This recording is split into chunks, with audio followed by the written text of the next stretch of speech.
Okay, so thank you and welcome to Singapore. So, so today I'm going to talk about elliptic genus and Witten genus. And Witten genus. So I think this many physicists also are familiar with this notion, but I'm going to talk about in a very mathematical way. So I remember in Monday, so in Hisham's talk, he said that, so he will talk about some mathematics from physics. Yeah, this is some mathematics from physics. And then I'm going to briefly show you how mathematicians play with it, develop it, and eventually use it to understand the manifolds. And hopefully, it will also be mathematics for physics. Okay. So first, I will give a mathematical definition of elliptic genus and Witten genus. So this definition actually are motivated by physics, but the mathematician O'Shaughnessy, so he first gives a topological definition. Topological definition of the elliptic genus and the Witten genus. Okay, so here is the definition. So let's consider the Bodism ring, oriented Bodism ring. And by Hertzsprung, what's the meaning of a genus? Mathematical definition of a genus. It is a ring isomorphism from the oriented Bodism ring to a ring R over Q. So let's test the Q. Okay. So this is a ring over Q with identity. And a genus, by definition, is a ring homomorphism from this guy to this guy. Okay. So in mathematical language, that means a genus is a oriented Bodism invariant, which satisfies some algebraic structure. For example, if two manifolds, you make a product, then the genus is multiplicative and additive and so on. Okay. And so given a genus, so we can consider something called the logarithm. The logarithm is defined as, okay, the logarithm of a genus phi. The logarithm of genus phi is is such a thing. So gy is a power series. So it's defined as I from 1 over 2i plus 1 phi cp 2i. Okay. So given a genus, so you define such a formal power series. Okay. So this is called the logarithm of phi. So why you evaluate at these CP2i's? Because those CPI's rationally generate the Bodism ring. So, okay, and phi is called elliptic genus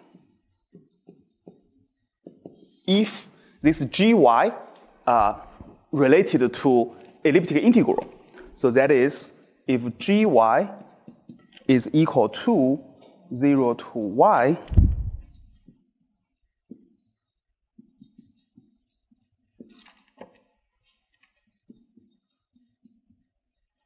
okay. So yeah, so phi is called elliptic genus. So if this logarithm of the genus satisfies this elliptic integral, okay. And yeah. And equivalently, so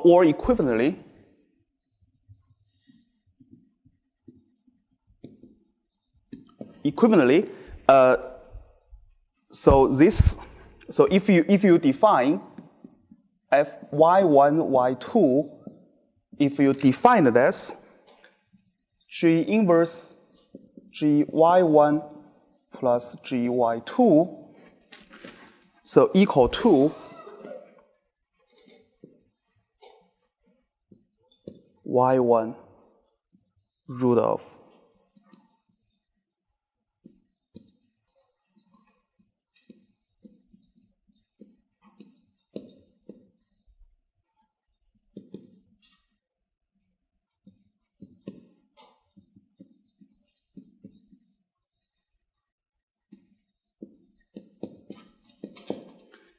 So yeah, if you play with this in some algorithm way, so you find this.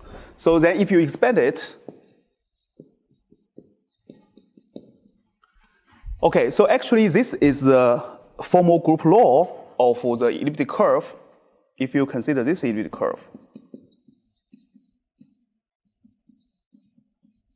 So this guy is the formal group law associated to this elliptic curve.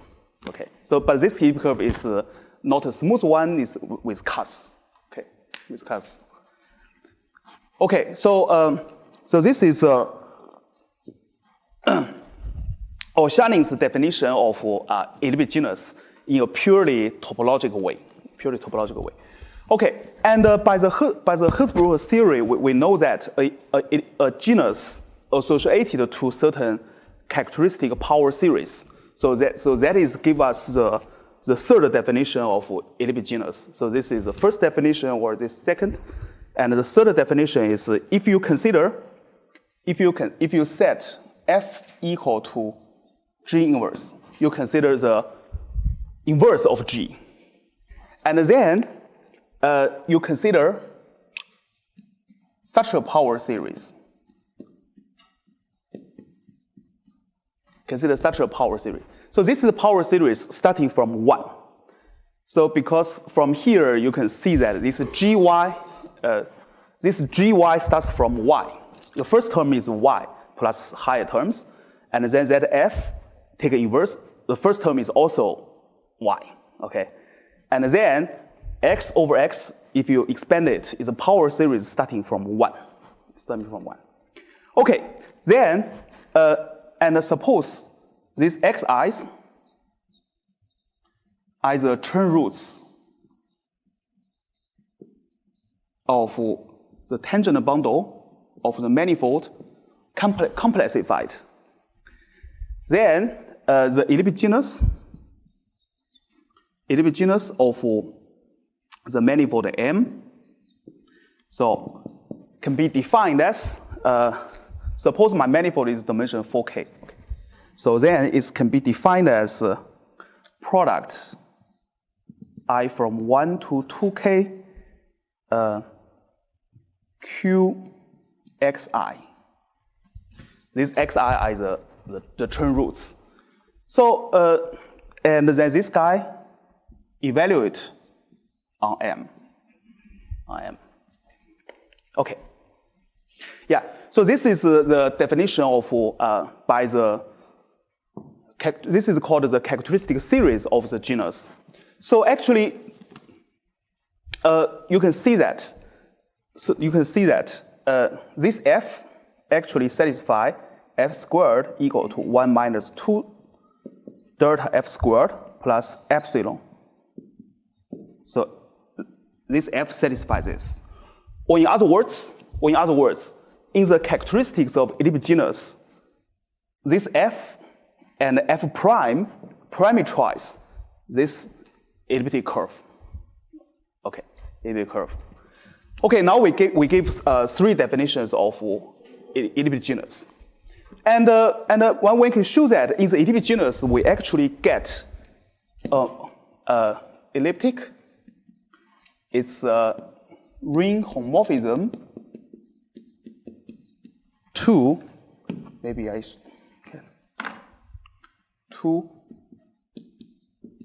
Yeah, if you which the better, so it goes to this ring. Okay, goes to this ring. This delta and epsilon are 2 parameters. So later I will choose delta and tau to be 2 modular forms, and then f and f prime will be elliptic functions. Okay, so this is what I'm going to do later. Okay. Okay, so this is the purely topological definition of elliptic genus. Now, I will give some example. So first example is epsilon equal to 0, delta equal to minus 1 over 8. So if you choose these two guys, if you put here, you will find the elliptic curve degenerate. And then this gives us, so if you use this elliptic genus, you actually get the famous A-hat genus, which appear in the RTI single. Okay. And then if you pick delta square equal to epsilon equal to 1, so this will give us the Herzbruch L genus. So which, when you evaluate, you get the signature of the manifold. Okay. So in other words, elliptic genus are generalization of these two famous genus. Okay. So this is a topological definition of elliptic genus. Okay, so secondly, so I move to a more geometric definition of elliptic genus. And then in this way, I will use some number theoretical functions. Yeah. So then I have to use the Jacobi theta functions. Okay. So these four guys, they are four classical Jacobi theta functions. Okay. So they are functions, holomorphic functions over C cross H. H is upper half plane, and they are all holomorphic and satisfy some good symmetrical property. So that is when you do modular transgression, say from tau to tau plus 1, tau to minus 1 over tau, this function behaves in a very symmetrical way, and so on. So these guys, they are common generalization of elliptic functions and modular form. Okay, so it's actually something called a Jacobi form. Okay, so I will have to use this, and then I use these four guys. I cook up these four modular forms. So delta 1 equal to 1 over 8, theta to the 4th square and so on, you get a Q series. And delta 1, you get a Q series. I get a 4 Q series. So actually, these 4 Q series, they are all modular forms over a certain subgroup of SL2Z. Okay, SL2Z. And you see in the expansion, you'll find very nice arithmetical properties. So actually, then I will plug the delta 1, epsilon 1 to here. Okay, if I choose this specific delta 1, epsilon 1, delta 2, epsilon 2 to here, I can solve F, right? So if you put the delta epsilon here, I can solve F. Okay, so then for the delta 1, epsilon 1, so if you choose delta, then you get F1. F1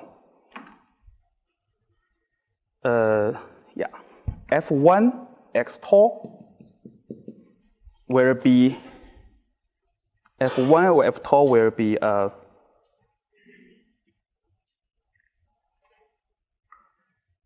x. Okay, it will be this theta prime 0 tau, theta x tau. So theta 2 x tau, theta 2 0 tau. So if I use the delta 1 epsilon 1 here and plug in this elliptic curve, I can solve my F to be this guy. And then if I can also, oh sorry, this is theta 1. This is theta 1. Okay.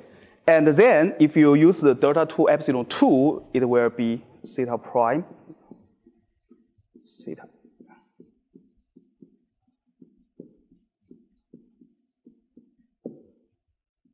Okay, so that means if I choose a specific delta and tau, I get the specific characteristic series. And then I can use this characteristic series to find a. So then, this time, the elliptic genus here will be Q over Q. So now, elliptic genus will be Q with Q. Q with Q. Okay, so for such, so here the Q equal to e to 2 pi I tau. Okay, so this is, definition. Okay, now by using this definition of elliptic genus, we can use the Chen-Wei theory to write down a more geometric definition of the elliptic genus.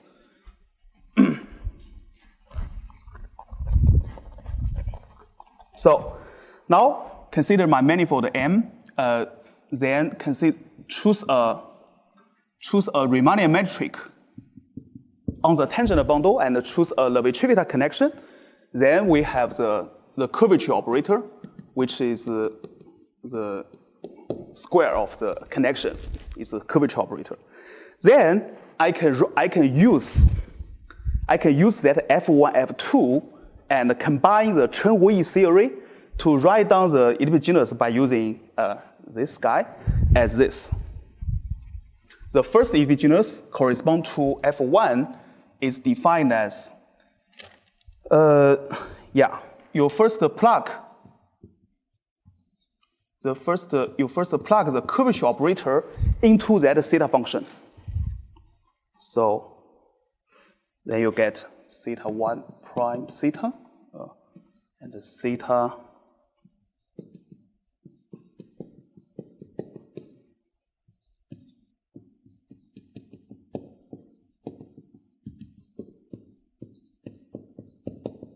Okay, so let's go back to the previous page. So you can, no, it's curvature operator. You can So this theta function, if you expand it, you will find it's a power series about V, and then you plug it in, then you get an operator. Sorry? Theta 1, yes. So let's use theta I, okay. Okay, theta I. And then this is the operator. This is the operator. And for this operator, I take the determinant and take square root of it. Okay, so then in this way, I will get a differential form, a Q series with the differential form as coefficients. Because in the curvature operator, you can view it as a space from two form to two form, this kind of stuff. Then by doing this, you will get a differential form. Yeah, you will get a differential form on M and the Q series. Actually, I think it's Q1/2. Yeah, you get this. You see, when I write down this definition, I don't have to assume the manifold is orientable or not. So you just, for only Riemannian manifold, you can do that. So what's the goodness of it? First, I said you don't. Now you get a modular form for the Q series, the differential form as coefficients. And the good thing of this definition is later you can have a lot of geometric operation on it, not like over there. So here, for example, you can do the Chen-Simons. Okay, the Chen-Simons. And then later I will show you what's the use of this geometric definition of elliptic genus. Okay, so when the manifold is closed and orientable, so you integrate this guy over the manifold, then you get the topological one. So so actually this is a local definition of the elliptic genus. Okay.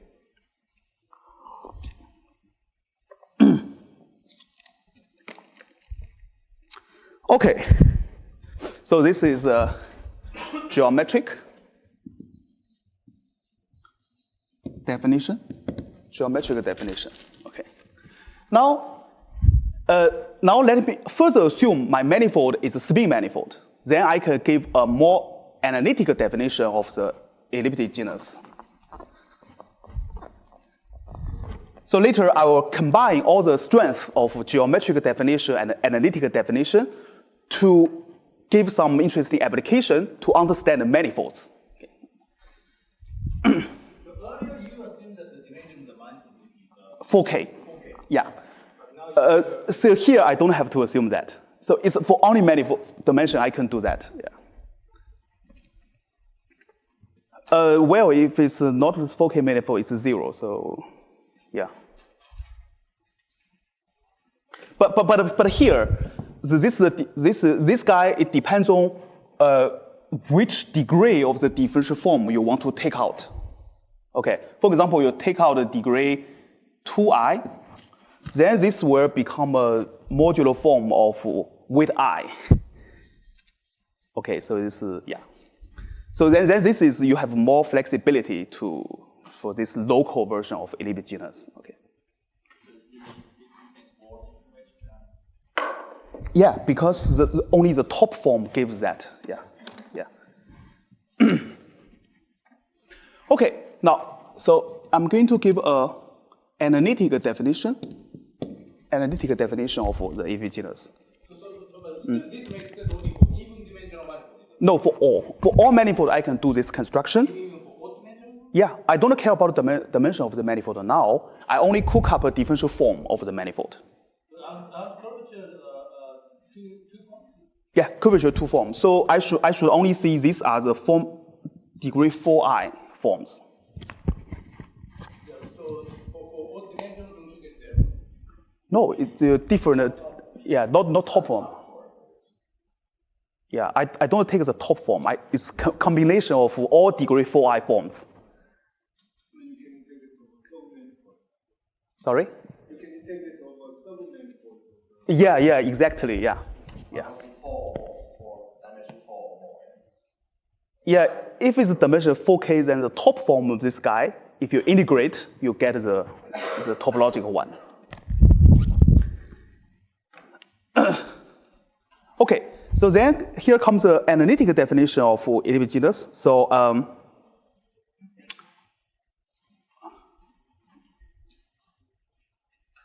so now suppose my manifold is a spin manifold. So if it's spin manifold, then we know we can do the Dirac operator. Oh, by the way, I forgot to introduce the Witten form. So yeah, I only talk about elliptic genus. So the Witten genus is the genus without this part.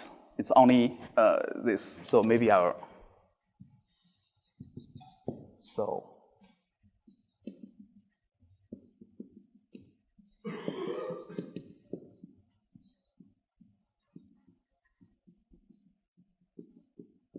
So these two guys, they are a pair of elliptic genus. This is correspond to the Witten genus.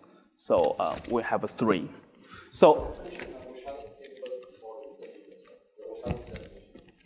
yeah. So but I should not say that. The O'Shaughnessy's definition is before Witten's mathematical definition. So I think in physics, definition should be earlier. Yeah. Sorry? Oh, theta 3 does not. It's quite equivalent to theta 2. So yeah. So usually we don't. Yeah. Okay. Sorry, I forgot to mention something else. So here, everything I talk about are real elliptic genus on real manifold. So actually, there's a complex version of elliptic genus, and actually, the complex version today is a kind of a hot topic. So it's if you compute the K3 surface complex elliptic genus, so that is by the work of Iguchi, Uguri, and Tachikawa. So maybe yeah, if you don't mind, yeah. So that's a digression. So that's a digression.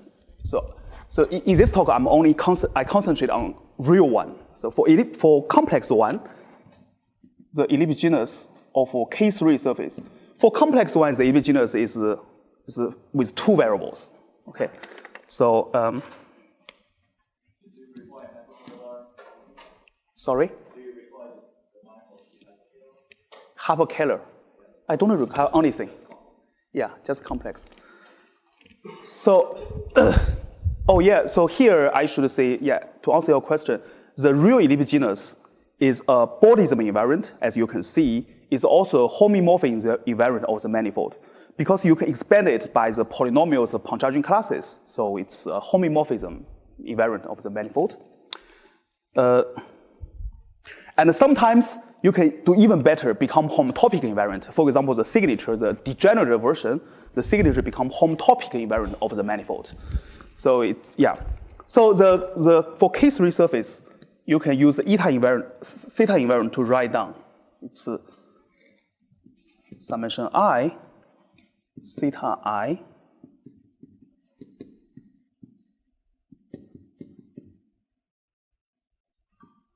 squared. Yeah, so if you use the theta function to express the complex elliptic genus of K3 surface, it's like that. Okay. And then if you expand it, then you find the coefficients is related to the dimension of irreducible representation of the Matthew group, M24. So yeah, so this, please. So what's a physical calculation which will give you this answer for real case? The physical calculation, sorry. I don't know, sorry. But typically elliptic genus, I mean, for physicists would require certain amount of supersymmetry, like NFL. Yeah, yeah. So it's a complex manifold of Euler or whatever.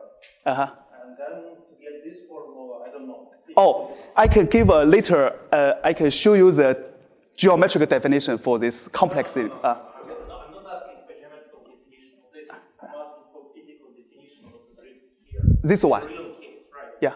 Because typically this type of formulas, I mean, characteristic classes you get out of quantum mechanics, but you will never get out of quantum mechanics.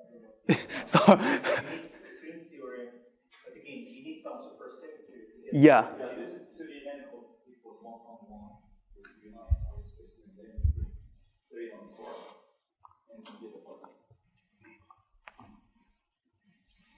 Some type of index going to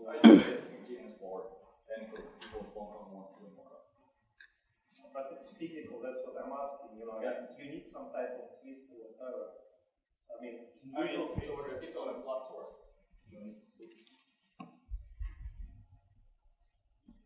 So the claim is that this is a partition function for one sigma model on the partition function. This is the claim. Yes. Yeah, you can write down as a partition function of some, yeah, supersymmetric quantum field theory. Yeah.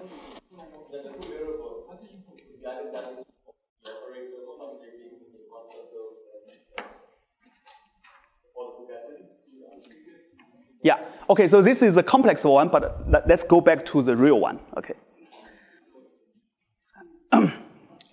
Yeah. Oh, so, yeah, let's go to the real one. I think for the real one, I have something more to say. Okay, so here comes the theorem of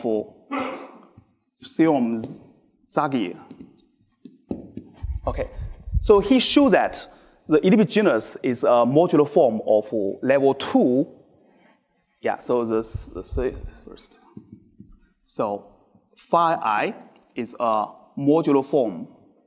Is a modular form of level 2. So level 2 means it's a modular form with respect to a subgroup of SL2Z of index 2. Okay.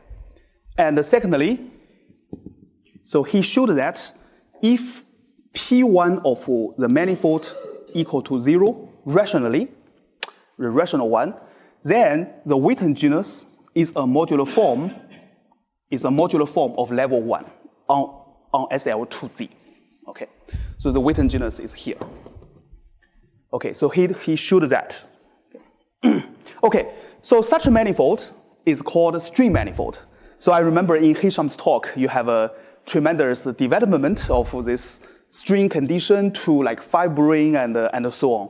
So actually, from here, you can see the P1, this condition is certain obstruction to the modularity of the Witten genus. Okay.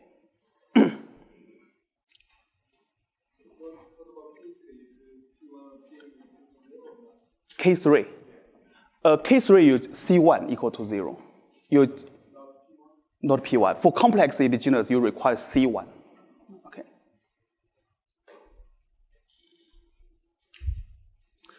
Okay, so yeah, so this is a result of Zagier. Okay, so let me say a little bit more about this.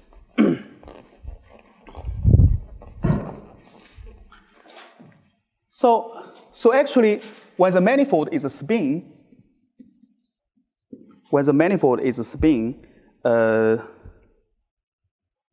so the first integral Pontryagin class is actually divisible by 2. So then you consider 1/2 of it. Okay. So this one, if it's 0, then we see the manifold has a string structure. So then if this equals to 0, M is called string manifold. String manifold, okay. And what's the meaning of string manifold? And the physicists told us that roughly a manifold is string means the loop space is a spin. Okay. However, then mathematicians come in and try to clean up this to make it rigorous. Okay, then many mathematicians working on that. Yeah, so you will consult with Hisham, so he's expert on that. Okay, so then maybe I just list some names. Physicists, the name Kleinbeck. So Kleinbeck, so he did this, and then comes mathematician McLaughlin. So he gives what's the meaning of a loop space is a spin. What's the meaning of that? Okay. And then the work of Stolz, Teichner. So he found that on loop space, free loop space, there are more fine structure called fusion structure. So then their proposal is a manifold is a string if and only if on loop space there's a fusive spin structure. Okay, and then this work is continued by the work of Waldorf, and by the work of Kotek Melrose. It's along this line. Okay, so relate the string structure on manifold and the spin structure over loop space of manifold. Okay, and then homotopy theorists, they come in. After they look at this, they want to give a homotopy lifting of this. So remember, the Witten genus give us homomorphism from the string bodism ring to the modular form SL2Z. So this is the Witten genus. Well, to compute the image of Witten genus is a greater success of the. So to prove the image and the kernel of this map is a greater success of algebraic topologists. Okay, so then they found the kernel of this map is actually the so-called Kähler plane bundle.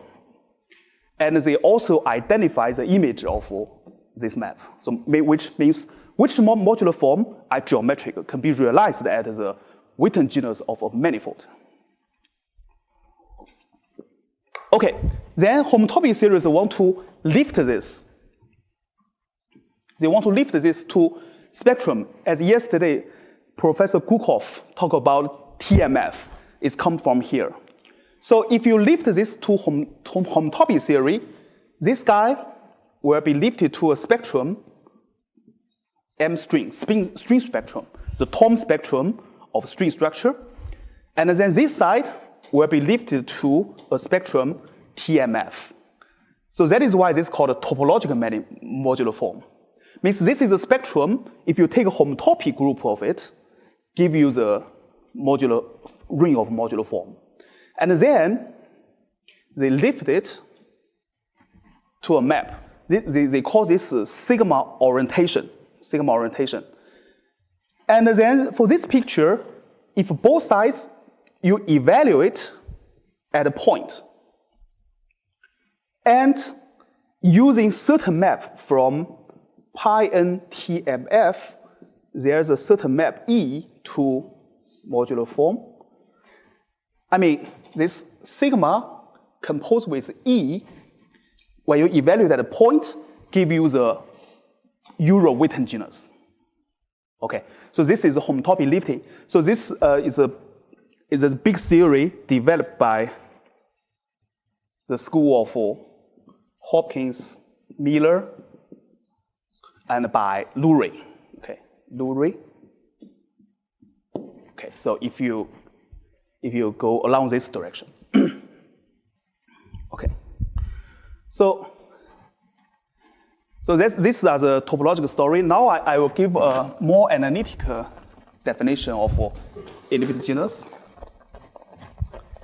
Okay. So the analytic definition. Now still, I assume M is a spin manifold. And then on M, let's consider the Dirac operator and the signature operator. The signature, of course, does no need a spin condition, but yeah, I will consider these two operators. And then let's construct three huge bundles. It's defined as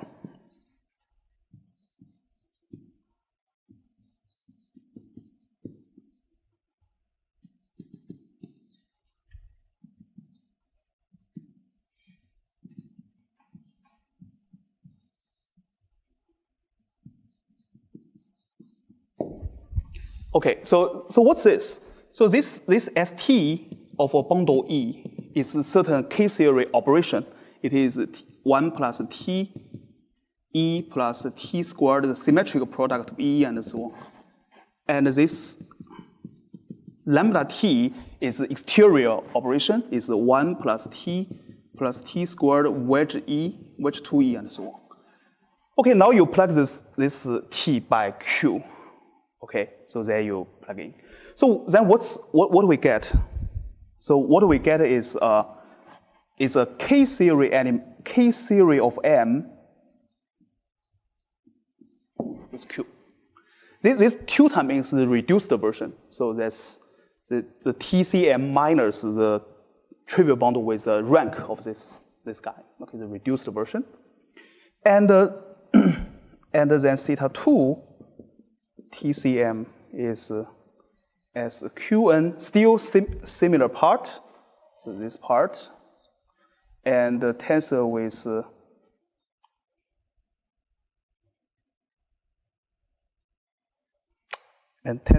m from 1 to infinity, Qm minus 1 half TCM tutor, and then we have a theta TCM.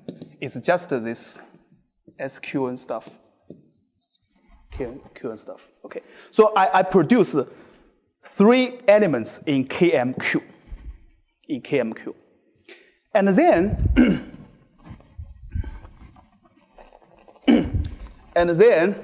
the analytical definition can be defined by the first elliptic genus of M is defined as the index of the signature operator twisted by theta 1 of TCM. You see, this TCM is a Q series with K series as coefficient, and you use a signature operator to twist those coefficients. Then you get a Q series with the operator. Yeah. What's the tilde? Oh, tilde is the reduced bundle. So E tilde is equal to E minus C, the rank of E. Yeah. Okay, then in this way you get a Q series with integral coefficients, because after you twist, you get a Q series with differential operator as coefficients. Then you take a coefficients, index of the coefficients. Then you get an integral Q series. And phi 2, then you get Dirac operator, tandem with still, and the Witten genus is the index of the Dirac operator twist with that theta. So we call these operators the Witten operators by mathematician.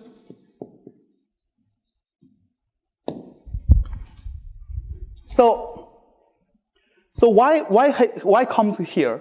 So this is because Witten formally, so you see O'Shannon gave definition of elliptic genus.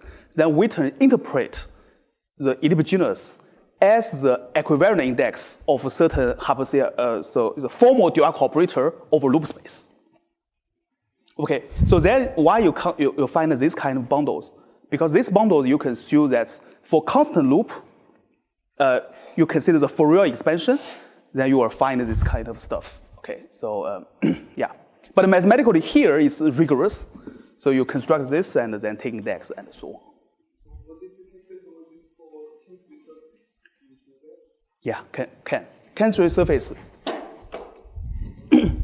So then this is just the Boole operator. So you're replaced by the Boole. And then this kind of thing, you can also have this cook up such an element. So sorry? Yeah, sure. So K theory also has such a kind of definition, analytic, yeah. Okay, so then as a mathematician, we would like to play with it. So now I'm going to consider this. Okay, so now you see if here the manifold I assume is dimension 4K. But how about other dimension? Well, physicists never thought about it. What about other dimension? So then let's consider the dimension, this dimension, 4K minus 1 spin. So in this dimension, so we have eta invariant. Okay, so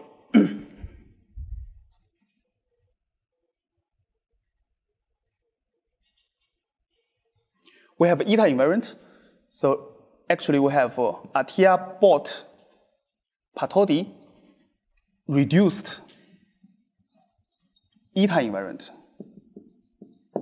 So in other words, if you expand it, for example, if you expand this theta 2, then you get a series of operators, B0 plus B1 Q1 half plus B2 Q. So each of these guy are some elements in K theory. And then I can use the Dirac operator on 4m minus 1 dimensional manifold coupled with those BIs.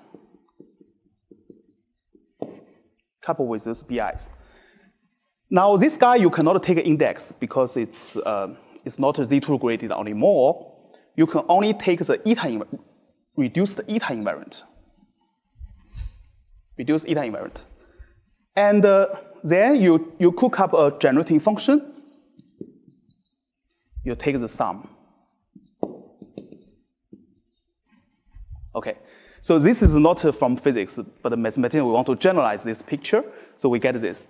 So this way, you get a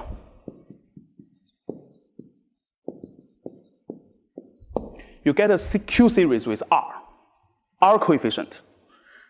Okay, then we have a theorem by myself and Weiping Zhang.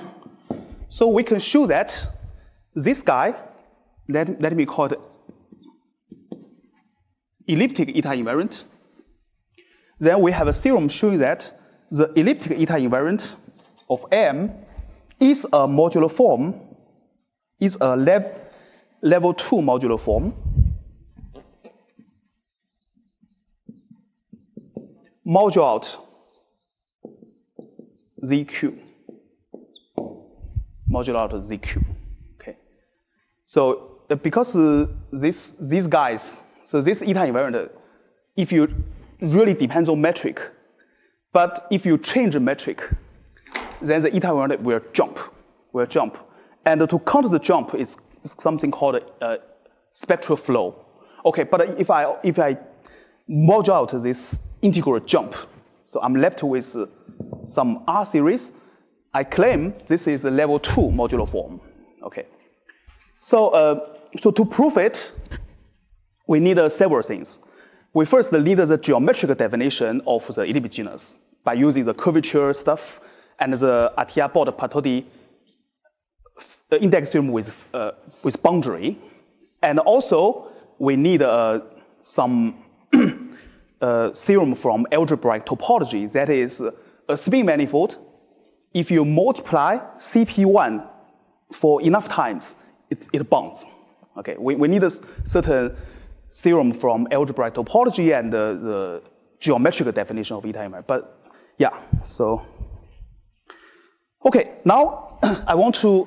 So as I said, so this kind of thing comes from physics. Then mathematicians they develop it like this, and then eventually use it to understand manifolds. So let me list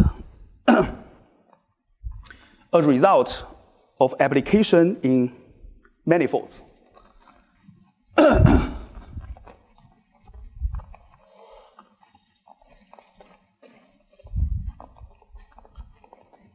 Yeah, by the way, I would like to say what's the eta invariant.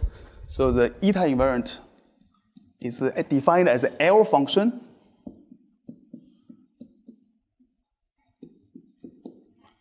of the spectrum of the Dirac operator, and the reduced one is defined as eta 0 plus kernel of the Dirac operator over 2. So this is the reduced one. Sorry? Dimension, yeah. Dimension, oh yeah. Dimension of kernel of D, yeah. So this guy is not defined as 0, but you can do analytic continuations and to evaluate at 0. Okay.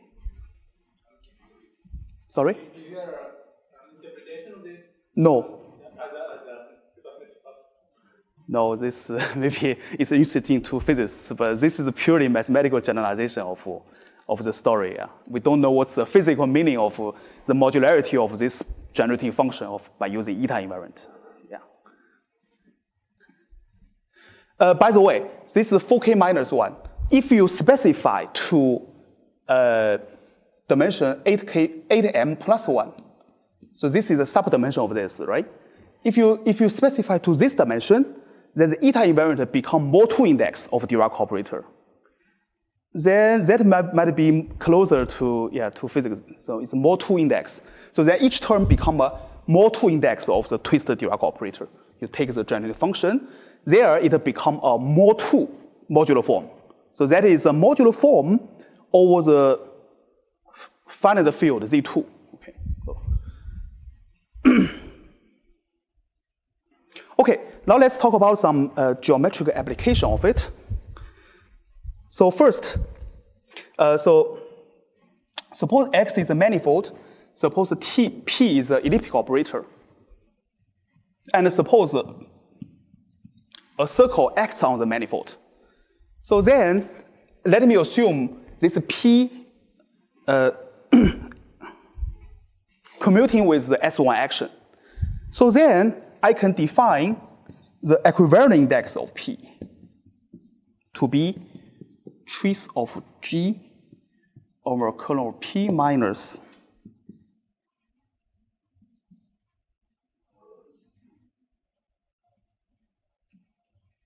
co-kernel of P.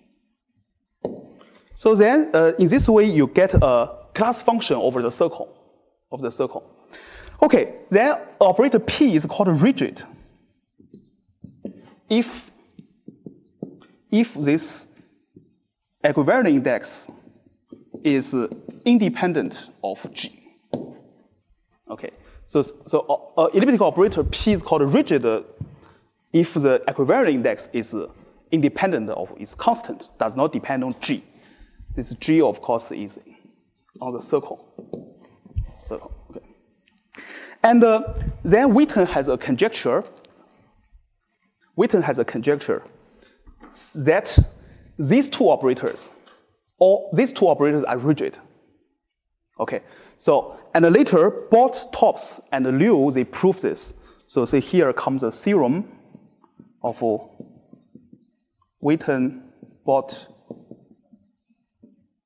Topps, and Liu. And they prove that these two operators and D rigid.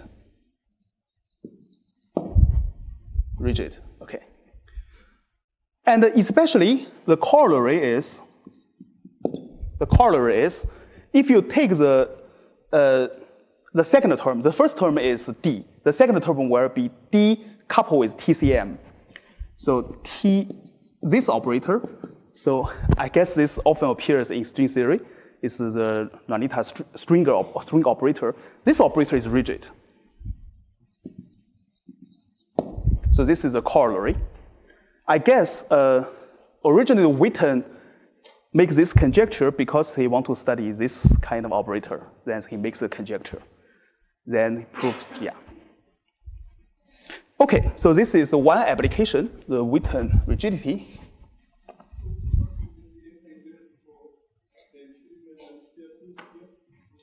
Sorry? For 3 sphere. No, I didn't compute, but I'm going to compute for 7-dimensional sphere to detect exotic structure on S7. So this is one of my plan to, yeah.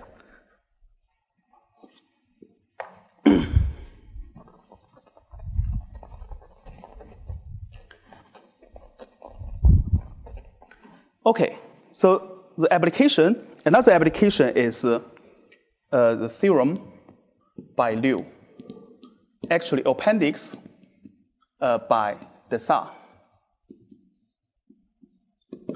So this theorem is very astonishing. The theorem is, suppose M is a string manifold, and suppose M admits a non-trivial SU2 action, X on M. And this implies the Witten genus vanish. Okay, so this is how geometers use the Witten genus to understand the manifold. It actually used as obstruction to SU2 action on the manifold, or string manifold. Okay, so then we can easily write down some manifolds with, if you string manifold is this non-zero, then does not admit SU2 action. Okay, so another application is Stokes conjecture. Stokes conjecture is if M is a string manifold, it's conjecture. Maybe it's a theorem. Then admit positive rich curvature implies the Witten genus equal to 0. Okay, so Junya has some physical proof for this conjecture. Okay. Kähler string. Yeah, it's a Kähler string, right? Are you doing? Oh, even smaller. Okay. Anyway. Yeah. So why this is important? Because because if you can prove this conjecture, then you can construct some manifold, 24-dimensional string manifold. So something like, yeah, I'm not going to give you details. You can use connected sum to cook up some 24-dimensional string manifold. If you compute the Witten genus, it's non-zero. But if you can hit the A hat genus, it is equal to 0. Then by the Stokes famous result, if A hat equal to 0 and simply connected, the manifold admit a positive scalar curvature metric. But it's non-zero by this conjecture, it does not admit a positive rich curvature metric. Then in this way, you separate rich curvature and scalar curvature. So this is actually one of the prize questions in Riemannian geometry, how to separate scalar curvature and rich curvature. Okay. Now, I want to give application to proper action of open group on open manifold. That's my joint project with Matai. Okay, so we want to apply the elliptic genus and the Witten genus to understand the open manifold. Okay.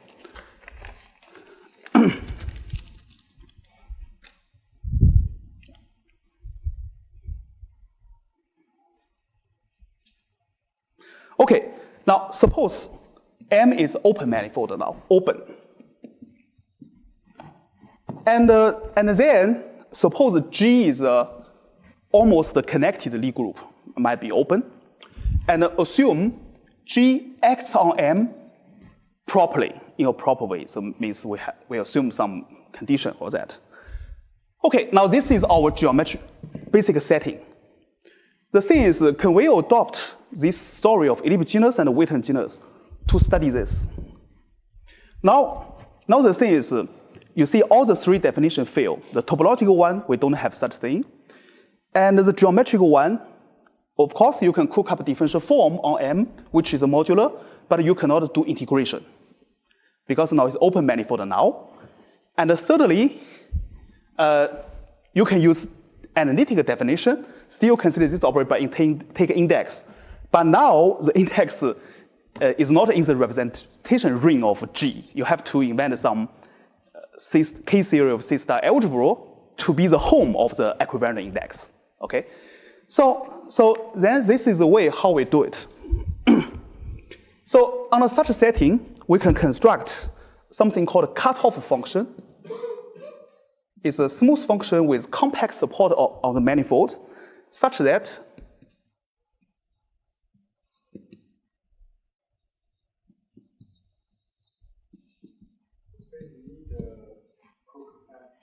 oh yeah, co-compact, properly and co-compact. Yeah, proper action and co-compact. Yeah, M mod G is compact. Yeah. And proper means G cross M to M, a pre-image of compact set is compact. Yeah. Sorry. Oh yeah, to M cross M. Yeah. Yeah. So M cross M. Yeah. Yeah. Okay, this is proper. Okay. And then, so under such we can construct a cutoff function. Okay. By using the cutoff function, we can construct some average version of the elliptic genus. The C times with, remember we have, there's a determinant stuff, is the alpha stuff, is related to theta 1 stuff. The curvature is inside. Okay, so this is a differential form.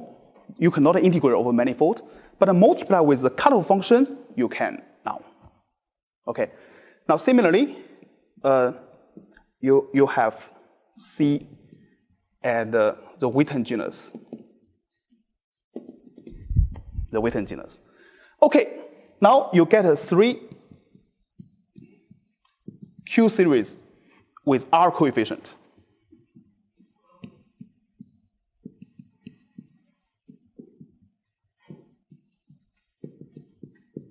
Okay. So now I will ask you several things. First, these guys, is it a modular form, like the result of Zagier? The answer is yes.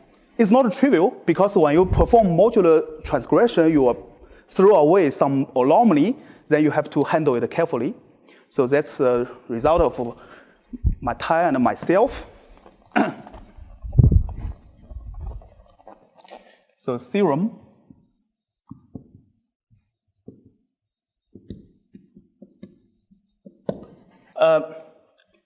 So then these guys, they are modular form of level 2. And the Witten one, if you do the similar stuff, is a modular form of level 1. Okay, so this is our first result. Then the second result is, do you think this is easy to compute with? So how to compute it? So then I will show you some computation.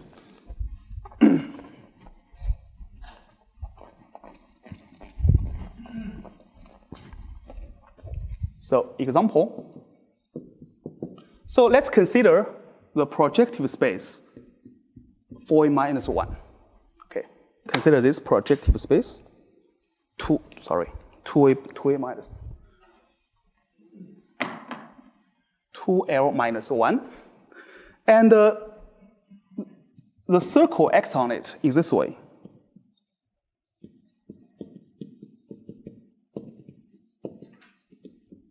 With weight.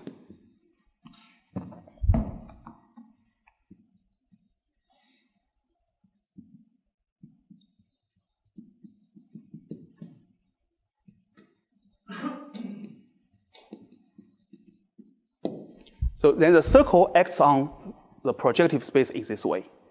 And let's make this assumption. The sum of all the weights is even. Let's make this assumption. Why?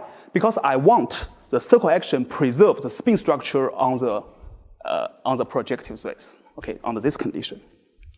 And then let's consider the group SL2R. It's open group.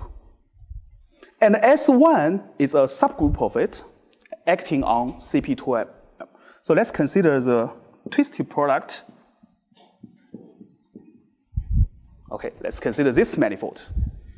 Okay, so this manifold is an example satisfying that geometric setting. So open manifold, SL2Z, SL2R acting on it in a proper and a co-compact way. Okay, then the question is how to compute this general. How to compute CP2L minus 1. There's a unique spin structure. Yeah. Okay. So then how to compute it? Usually you cannot directly compute it because you have a mysterious cutoff function there. So you cannot directly compute it.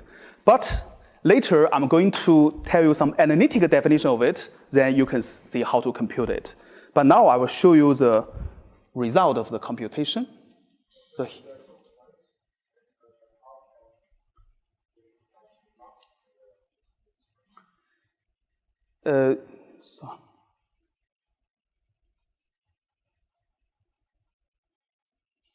sorry, so let's get the details. So the spin structure is relies on H1 of this over Z2, yeah.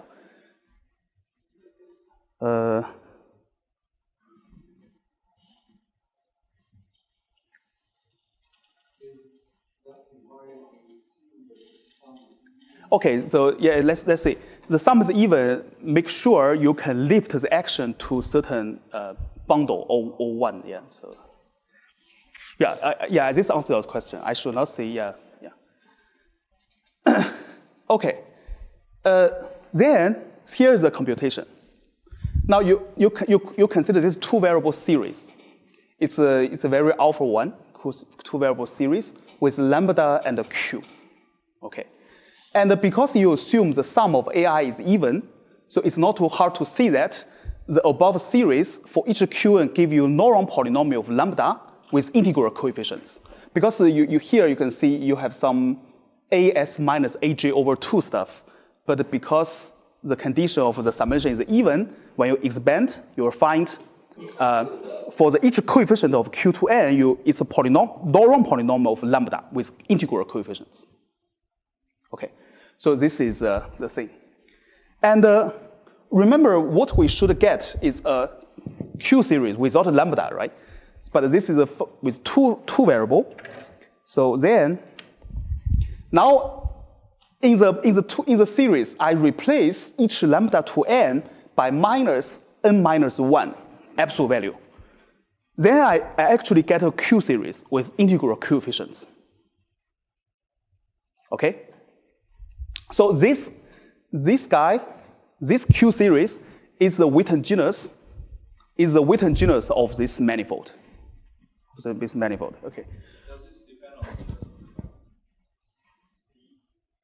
No, it does not, yeah. So it does not depend on choice of C, and it does not depend choice of connection, G invariant connection. Because in my definition, I use the curvature. The curvature comes from a G equivariant connection. So the thing does not depend on, it's actually only depends on manifold and the group action. Yeah. Okay, so then and for the two elliptic genus, they are both 0, and for the Witten genus, it's just that Q series. Okay, so this is our computation of the Z. Okay, and by the way, it's not this guy is not a modular form because this is not a string manifold. It's not a string manifold, yeah. Oh yeah, so here I forgot.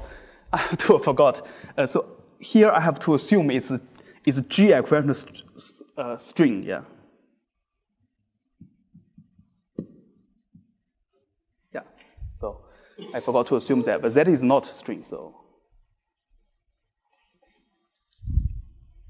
Okay, so next I'm going to talk about a theorem discovered by Tai and myself. But before that, I should give a more analytical definition of it. Do you have any reason why that's a coefficient there? Yes, you wrote. Yeah, so that's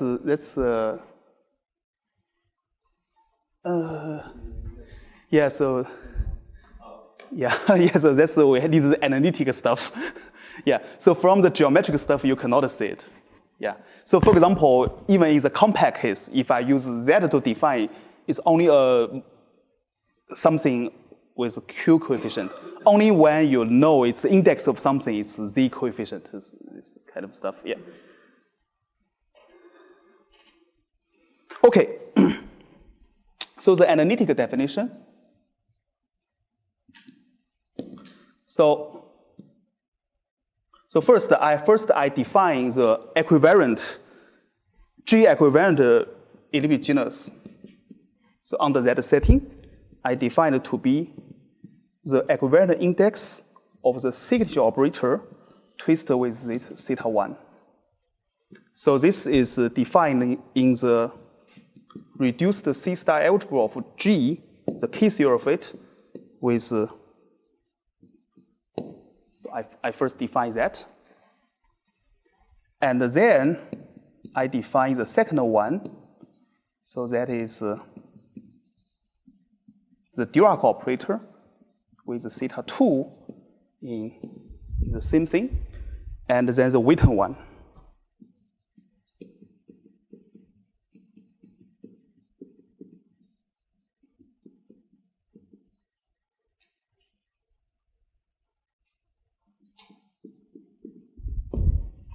Okay, so that's the equivariant elliptic genus and equivariant Witten genus. So the value is in the K-theory of the reduced C-star algebra of G, and Qify it. And by a theorem of 1, so if you take the Von Neumann trees, you get these three guys. Yeah, so there's a map called Von Neumann trees from the K-theory of C star G to R. So there's a map. Okay, if you take the Von Neumann trees, you get these three guys. Okay, so yeah, so this is the analytical definition of equivariant 1. Okay, by using the definition, so we get a result. We get, and by combining this stuff, we get such a result. Theorem.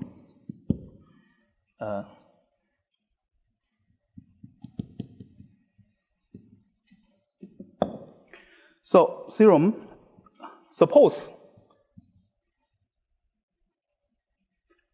let's consider G over K. Suppose this has a G spin structure with K maximum compact support, maximum compact subgroup.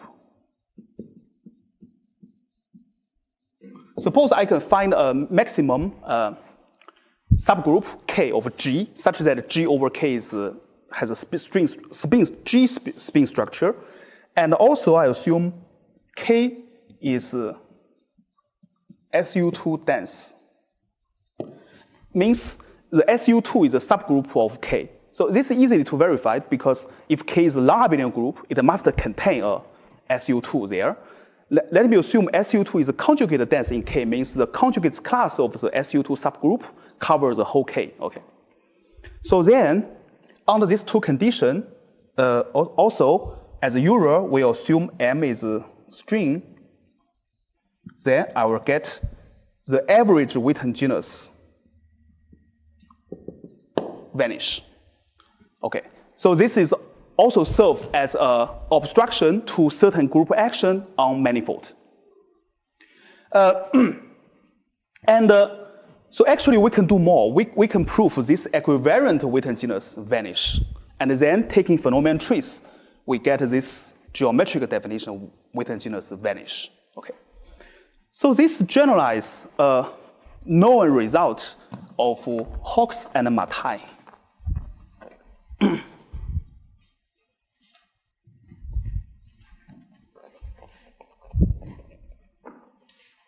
So this is Hawks. So they are the version of the A-head genus. So that is suppose G over K has a G spin, but they don't need this condition, the SU2 stuff. Then they can prove this. They can prove this G over K satisfies this condition. Then the averaged A-head genus vanish. Okay, so with this condition you can do more. So, but without, so you can use that. And actually, this is a generalization of a classical result of Atiyah-Herzberg. So that is, suppose on a spin manifold you have a circle action, then the A-head genus vanish. And that result is very important to understand the symmetry of manifold. For example, you can use their result to show that on K3 surface, the K3 surface does not emit a smooth circle action on K3 surface. Okay, by using this kind of result. Okay, so yeah, this is my theorem with Matai, and and how about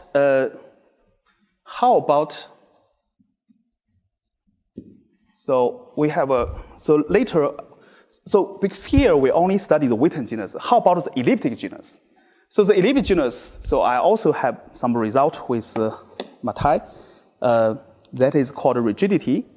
But the theorem is, it's a little, but I only see some conjecture and which leads to rigidity. So the conjecture.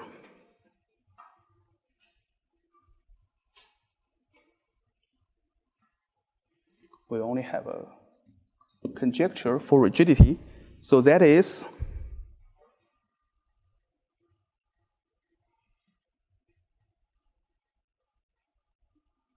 so we know the K is a subgroup of G. And suppose K is the Lie algebra of K, and suppose P is the complement of the Lie algebra of K in the Lie algebra of G. And by using this P, I can construct the Dirac operator, the Dirac G over K, and it's ds tensor with the theta 1 cook up from the Lie algebra of P. Okay, so this is a signature operator over G over K. So yeah, so here I'm not getting details because time reason. So then I also can the Dirac operator over G over K tensor with theta 2 cook up from the Lie algebra P. And then you take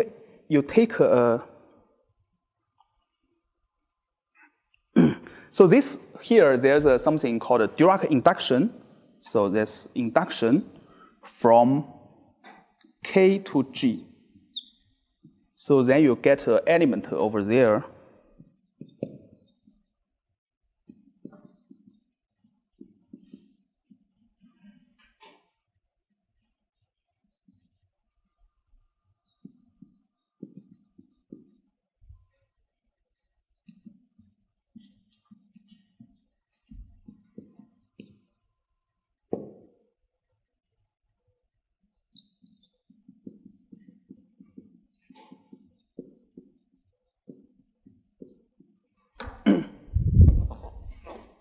So we conjecture that, so these two guys, they are modular forms over SL2R.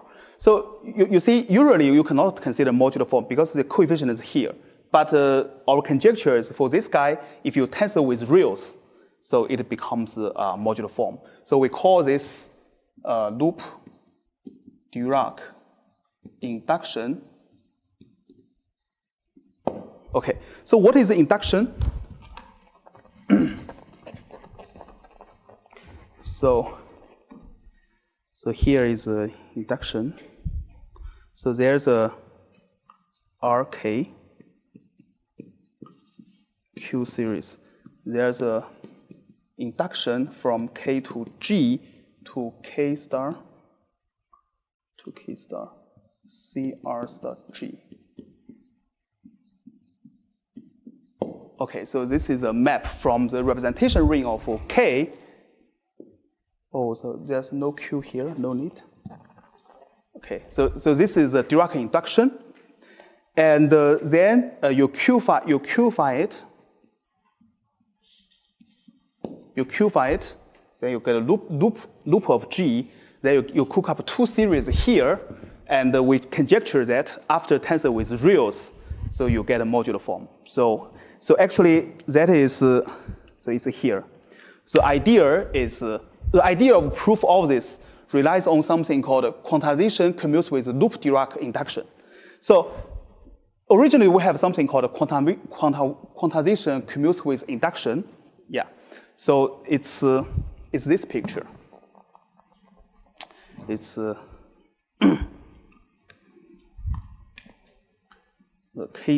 equivariant key theory of M. If you take equivariant index, so he have, yeah. So here's K induction, and so on. So we have such a thing. So this N is a submanifold, compact submanifold of M. Okay. So we have such a commutative diagram, and this is the Hawkes. This is discovered by Hawkes, right? Proved by Hawkes. And then we generalize this quantization commutative induction to the loop version. And then by using the loop version of it, we can prove our vanishing theorem, and we can study the rigidity. Okay, so thank you very much. That's all.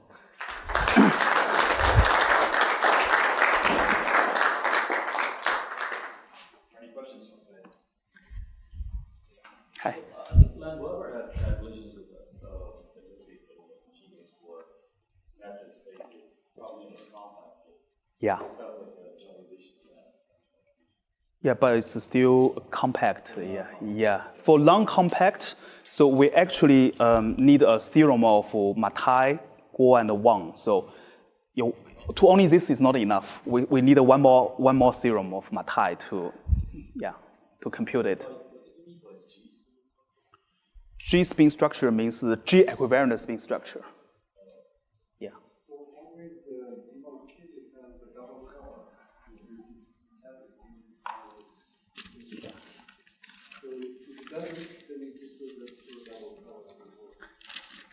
Yeah. So actually, yeah. So we see that such a notion from physics is very useful to understand the manifolds, and hope such kind of thing, like the eta invariant and this thing, may have physical interpretation. Yeah. So as Maxim mentions, it's partition function of some. Yeah. I think that one for sure has meaning in physics. Okay. As partition function of base model. Okay. But how about the eta invariant stuff? I think that's much more mysterious. Okay. But more 2 maybe is easier. I mean, as I said, You are modeling out by something ZQ. So yeah, modular this lattice. Yeah, modular the is lattice. Right. Yeah. Yes, that one can have some meaning, like counting BPS particles. Okay, so yeah. Sounded a bit like wall crossing. Yeah. So actually, Ulrich Bunk, so he has some homotopy theory proof of that theorem, for the eta invariant, and he can also count. So what kind of ZQ you throw away? Right. So maybe, yeah. You said when you Metric. Then it changes by the something with sequence. Mm-hmm. So that sounds like some kind of BPS point was moving up. Yeah. So that means the modularity of that eta invariant only depends on the smooth structure of the manifold because it does not. Yeah. So because if you verify metric, then it jump, but the difference is still modular. So anyway. Yeah. Yeah. Well, thanks. Thanks, there you go. Okay. Thank you.